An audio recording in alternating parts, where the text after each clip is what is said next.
ஒருவர் தான் வாழ்ந்த காலத்தில் சேமித்த செல்வ வளங்களையும் சொத்துக்களையும் பூர்வீக சொத்துக்களையும் இழப்பதற்கு பாடல்கள் நிறைய இருக்கின்றன.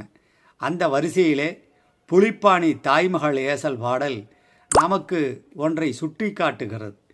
பாக்கியனும் தனாதிபதியும் பதியோனும் பலமற்று வீழ தேடும் பாக்கியங்கள் பூபனாலும் பகைவர் தீயால் சோரம் போகும் தாயே அதுகேல் மூவர் நின்ற பதியோனும் மீறி உச்சம் நட்பு பெலமானால் கூறும் தீய பலன் அற்பமாகும் மன்னன் நோக்க குற்றமில்லை அப்படிங்கிறாங்க.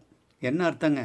9 குடையவன் 2 குடையவன் லக்னாதிபதி பலவீனப்பட்டு அவர்கள் திசாபுத்தி வந்துவிட்டால் செல்வ வளங்கள் அரசர்களால் தீயது, விரோதிகளாலும் நெருப்பாலும் திருட்டினாலும் செல்வ வளம் அழிந்து போகும்.